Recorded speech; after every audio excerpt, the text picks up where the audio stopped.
ఈ సెషన్లో Windows 7లో task management ఏ విధంగా చేయొచ్చో చూస్తాం. టాస్క్ మేనేజ్మెంట్ మీరు చేయాలి అంటే కీబోర్డ్లో కంట్రోల్ షిఫ్ట్ ఎస్కేప్ 3 పట్టుకొని లాస్ట్లో ఎస్కేప్ ప్రెస్ చేయండి. సో టాస్క్ మేనేజర్ రావడం జరిగింది, విండోస్ టాస్క్ మేనేజర్. ఇక్కడ ఏవైతే ప్రజెంట్ టాస్క్స్ రన్ అవుతూ ఉన్నాయో అవంతా కూడా, అంటే ప్రజెంట్ మీరు ఓపెన్ చేసిన అప్లికేషన్స్ కావచ్చు, డిఫరెంట్ ప్రోగ్రామ్స్, ఫైల్స్ అవన్నీ కూడా ఇక్కడ లిస్ట్ వస్తాయి. మీరు ఈ పర్టికులర్ టాస్క్ని ఇప్పుడు మైక్రోసాఫ్ట్ పవర్ పాయింట్ వద్దు అనుకోండి, దీన్ని ఎండ్ టాస్క్ అని అనొచ్చు. లేదంటే ఒక కొత్త టాస్క్ని ఓపెన్ చేశారు, ఫర్ ఎగ్జాంపుల్ నేను ఎంఎస్ వర్డ్ ఓపెన్ చేశాను అనుకుందాం.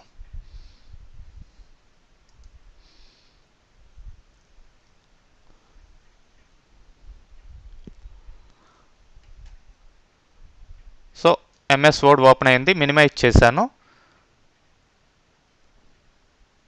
సో ఇప్పుడు వన్స్ దీన్ని క్లోజ్ చేసి మళ్ళీ కంట్రోల్ షిఫ్ట్ ఎస్కేప్ చూడండి, ఆటోమేటిక్గా ఎంఎస్ వర్డ్ రన్నింగ్లో ఇక్కడ కనిపిస్తుంది.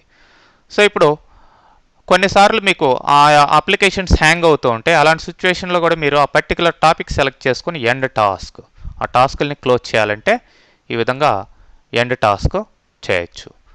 సో ఆటోమేటిక్గా ఆ టాస్క్ అనేది క్లోజ్ అయిపోయి ఉంటుంది.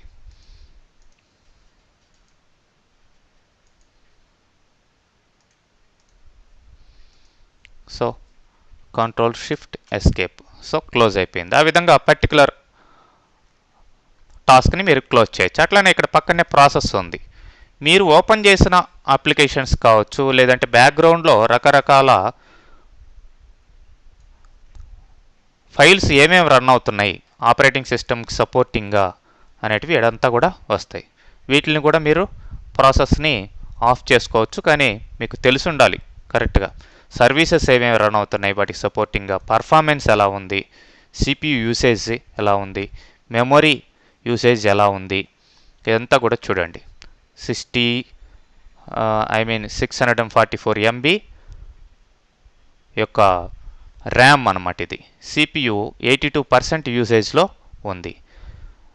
యూజర్స్ ఏంటి, యూజర్స్ ఎవరు యాక్టివ్లో ఉన్నారు, ఇట్లా ఈ యొక్క టాస్క్ మేనేజర్ ద్వారా మీరు డిఫరెంట్ రన్నింగ్ టాస్క్స్ని, రన్నింగ్ సిస్టమ్ యొక్క స్టేటస్ని మొత్తం తెలుసుకొని దాన్ని కంట్రోల్ చేయొచ్చు. ఓకే.